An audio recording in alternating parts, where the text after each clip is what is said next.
Hi everyone, welcome back to my channel Divine Gyanam and today's topic is सर्वनाम।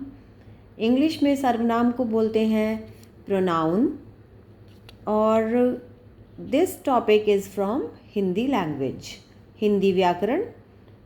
Let's get started. कल मैं पिताजी के साथ चिड़ियाघर घूमने गया। वहाँ मैंने बहुत सारे जानवरों को देखा। शेर पिंजरे में दहाड़ रहा था, बंदर सबकी नकल उतार रहा था, चिड़िया चहचहा रही थी, सभी लोग उन्हें देखकर हंस रहे थे। तो ऊपर दिए गए वाक्य में चिड़ियाघर, जानवरों, बंदर, चिड़िया तो क्या है? ये सभी संज्ञा शब्द हैं और वहाँ मैंने, अपने, सबकी, सभी, उन्हें आदि सर्वनाम शब्द हैं। जो शब्द संज्ञा के स्थान पे प्रयोग किए जाते हैं उन्हें हम सर्वनाम कहते हैं और ये ही शब्द सभी संज्ञा के स्थान पे प्रयोग किए गए हैं और ये वाक्य को सुंदर, सरल और स्पष्ट बना रहे हैं। ठीक है। सर्वनाम की परिभाषा क्या होती है? संज्ञा शब्दों के स्थान पर उनके बदले में जिन शब्दों को प्रयोग करते हैं उन्हें सर्वनाम कहते हैं। जैसे हम कोई भी उदाहरण समझ सकते हैं इनका। वहाँ, उन्हें, मैं, मैंने, अपना, मेरा आदि। तो सर्वनाम के भेद देखते हैं कौन कौन से होते हैं। सर्वनाम के 6 भेद होते हैं। पुरुषवाचक सर्वनाम, निश्चयवाचक सर्वनाम, अनिश्चयवाचक सर्वनाम, संबंधवाचक सर्वनाम, प्रश्नवाचक सर्वनाम और निजवाचक सर्वनाम। इंग्लिश में आपने पढ़ी होंगी प्रोनाउंस, तो उसमें होता है personal pronoun, definite pronoun, indefinite pronoun, relative pronoun, interrogative pronoun and reflexive pronoun. ये सब इनके इंग्लिश में हमने वर्जन्स पढ़े हैं। Next page. यहाँ पर है सबसे पहले पुरुषवाचक सर्वनाम। उसकी परिभाषा लिखी है कि जो सर्वनाम शब्द वक्ता यानी कि कहने वाला और श्रोता सुनने वाला या जिसके विषय में प्रयोग किए जाते हैं उन शब्दों को पुरुषवाचक सर्वनाम कहते हैं। जैसे मैं, तुम, वह आदि, ये सभी पुरुषवाचक सर्वनाम हैं। इसका उदाहरण देखते हैं वाक्य के रूप में। मैं पत्र लिख रही हूँ, तुम कल कहाँ जा रहे थे, वह खेल रही है। तो ये मैं, तुम, वह क्या है? पुरुषवाचक सर्वनाम।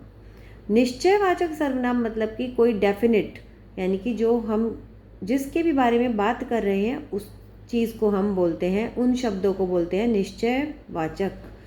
जो सर्वनाम शब्द पास या दूर की वस्तु या व्यक्ति का निश्चय पूर्वक बोध कराते हैं उन्हें निश्चयवाचक सर्वनाम कहते हैं। जैसे यह, वह, इसने आदि।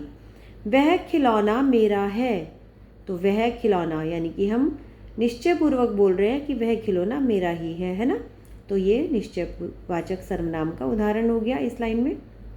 अनिश्चयवाचक सर्वनाम जिन सर्वनाम शब्दों से किसी निश्चित पास या दूर की वस्तु का बोध न हो उन्हें अनिश्चयवाचक सर्वनाम कहते हैं। जैसे कोई, कुछ, किसी आदि। देखो कोई आया है, हमें नहीं पता लेकिन कोई आया है हम बोल रहे हैं, इसका मतलब ये अनिश्चयवाचक है। अरे वहाँ कुछ ना कुछ तो है, यहाँ पर भी अनिश्चयवाचक सर्वनाम है। संबंधवाचक सर्वनाम में कौन कौन से शब्द आते हैं और उसकी परिभाषा। जो सर्वनाम शब्द दूसरे उपवाक्यों के साथ जुड़कर संबंध बताते हैं उन्हें संबंधवाचक सर्वनाम कहते हैं। जैसे जो, सो, जैसा, वैसा, जहाँ जहाँ, जिसकी, उसकी आदि। जैसा करोगे वैसा भरोगे, जिसकी लाठी उसकी भैंस। तो इस तरह के जब सेंटेंस में शब्द आते हैं तो वो होते हैं संबंधवाचक, क्योंकि जैसा करोगे वैसा भरोगे, ये एक दूसरे से संबंध बता रहे हैं। जिसकी लाठी उसकी भैंस यानी कि संबंध बता रहा है ये शब्द, तो ये संबंधवाचक सर्वनाम है। हम आसानी से इनको पहचान सकते हैं।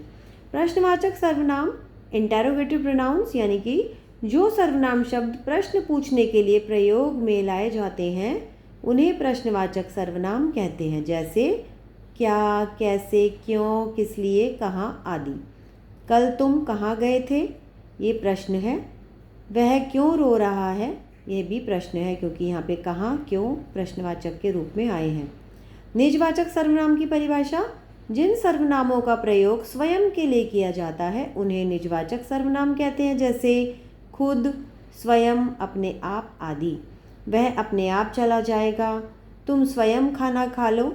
तो हम अपनी बात कर रहे हैं, अपने लिए बात कर रहे हैं, तो ये निजवाचक सर्वनाम के उदाहरण हैं। इसकी एक्सरसाइज देख लेते हैं। यहाँ पर प्रश्न है जो कि बुक से आपको करने हैं। सर्वनाम किसे कहते हैं, उदाहरण सहित लिखिए। सर्वनाम के कितने भेद होते हैं, नाम लिखिए। अभी हमने किए थे, सर्वनाम के 6 भेद होते हैं, तो उनके नाम लिखने हैं। निश्चयवाचक सर्वनाम और अनिश्चयवाचक सर्वनाम की परिभाषा लिखनी है अलग अलग, और उनके उदाहरण लिखने हैं, कौन कौन से उसमें शब्द आते हैं। ठीक है, अब हम देख लेते हैं इसकी एक्सरसाइज। डैश यहाँ कूड़ा करकट ना डालें। आप, यहाँ से हम ढूंढेंगे, आप यहाँ कूड़ा करकट ना डालें। डैश पास कितनी पुस्तकें हैं, तो तुम्हारे पास कितनी पुस्तकें हैं। वहाँ तालाब में कुछ मछलियाँ तैर रही हैं। दरवाजे पर कौन आया है। तुम और मैं बाजार चलेंगे, या मैं और तुम बाजार चलेंगे। ठीक है, जैसा देश वैसा भेष। उसके बाद है, नीचे दिए गए वाक्यों में सर्वनाम छांटकर उनके भेद लिखिए। रमेश किसका दोस्त है, तो यहाँ पर हमें बताना है किसका का। यहाँ पे हम किसका लिख देंगे, किसका सर्वनाम है और ये प्रश्नवाचक है। इस मकान में कोई रहता है, यानी कि अनिश्चयवाचक, कोई आ जाएगा, और अनिश्चयवाचक हमें नहीं पता कौन रहता है, तो हम ऐसे ही बोल रहे हैं, तो ये हो जाएगा हमारा अनिश्चयवाचक। इसके बाद है, जिसकी लाठी उसकी भैंस, तो यहाँ पे जिसकी और उसकी हम यहाँ लिख देंगे, और इनका हो जाएगा संबंधवाचक। यह गुड़िया मेरी है, ये निश्चयवाचक है क्योंकि वो बोल रहा है या बोल रही है कि यह गुड़िया मेरी है।